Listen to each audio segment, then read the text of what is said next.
Break के बाद स्वागत है आपका। चले खबरों में आगे बढ़ते हैं। टिकरी बॉर्डर पर किसानों का धरना प्रदर्शन जारी है। किसानों का समर्थन करने पहुंची गुलपनाग ने सरकार पर हमला बोला और कहा कि केंद्र सरकार को तुरंत इन तीनों कानूनों को रद्द करना चाहिए। गुलपनाग से बातचीत की मेरे सहयोगी दिवांशु मल्होत्रा ने। पंजाबी अभिनेत्री गुलपनाग पहुंची हैं टिकरी बॉर्डर किसानों को अपना समर्थन देने के लिए, हमारे साथ बातचीत करने के लिए। मैम, किस तरीके से देख रही है इस आंदोलन? ये एक लोक संघर्ष है और मैं काफ़ी दिनों से सिंघू जा रही हूँ। टिकरी में आज मेरा पहला दिन है और लोगों के हौसले बुलंद हैं और मेरे ख्याल से यहाँ पर जो जज्बा देखने को मिल रहा है किसानी एकता का, वो बहुत बहुत कमाल का है। मैम, कई दौर की बातचीत हो चुकी है किसानों के साथ सरकार की, लेकिन अभी तक कोई हल नहीं निकला है।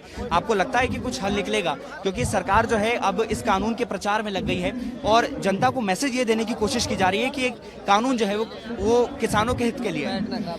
देखिए, सबसे पहली बात तो जिस तरीके से ये कानून लागू किए गए थे, पहले ऑर्डिनेंस के रूप में इनको लागू किया गया जून के महीने में, लॉकडाउन के बीच में, पैंडेमिक के मध्य में। कोई आवश्यकता नहीं थी, वैसे मतलब कोई अर्जेंसी नहीं थी अगर देखी जाए तो। एक ऐसी सरकार जिसके पास लोकसभा में बहुमत है, राज्यसभा में बहुमत है, तो इस तरीके से अर्जेंसी में लॉकडाउन के बीच में लाने का मतलब क्या था? एक।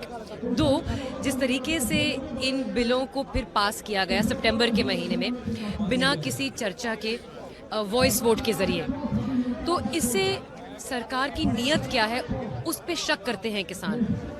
क्योंकि जिस तरीके से इन बिलों को पास किया गया, अगर ऑलमोस्ट ऐसे कह सकते हैं कि चोरी छुपे बिल्स को पास करने की कोशिश की गई। और ये कारण है कि जो एक विश्वास जो दोनों के बीच में होना चाहिए वो है नहीं। अब एक तरफ सरकार कहती है कि यूनियन से बात कर रही है और दूसरी तरफ इन पे आरोप लगाए जाते हैं कि भाई ये आतंकवादी हैं या फिर इनको विपक्ष की पार्टियों ने मिसगाइड किया है। तो इनको डिसाइड करना पड़ेगा कि वो चाहते क्या है। आपके केंद्रीय मंत्री डेली आरोप लगाते हैं। परसों भी एक केंद्रीय मंत्री ने आरोप लगाया है कि ये यहाँ पे मतलब हाईजैक कर लिया गया है आतंकवादी। आपको कोई आतंकवादी दिखाई दिए यहाँ पर? कोई इस प्रकार के लोग दिखाई दिए जो हाईजैक कर सकते हैं? जो असली में हाईजैक हो रहा है वो है मुद्दा, और हाईजैक कौन कर रहा है? वो लोग जो इस मुहिम को बदनाम करना चाहते हैं। और क्योंकि ये कोशिश जारी है इस आंदोलन को, इस लोक संघर्ष को बदनाम करने की, इसीलिए ट्रस्ट डेफिसिट है। और इस ट्रस्ट को, इस विश्वास को सिर्फ प्रधानमंत्री जी ही जीत सकते हैं और उसके लिए उनको प्रयत्न करना पड़ेगा। प्रधानमंत्री ने जीतने की कोशिश की। कल ही मध्य प्रदेश में वीडियो कॉन्फ्रेंसिंग के जरिए किसानों को उन्होंने एड्रेस किया और वो कोशिश थी विश्वास जीतने की। तो अगर वो मध्य प्रदेश के किसानों का विश्वास जीतने की कोशिश कर रहे हैं, तो जो किसान उनके दरवाजे पर बैठे हैं, दलील कर रहे हैं पिछले 22-23 दिनों से, 24 दिनों से, उनके पास वक्त नहीं है उनके लिए?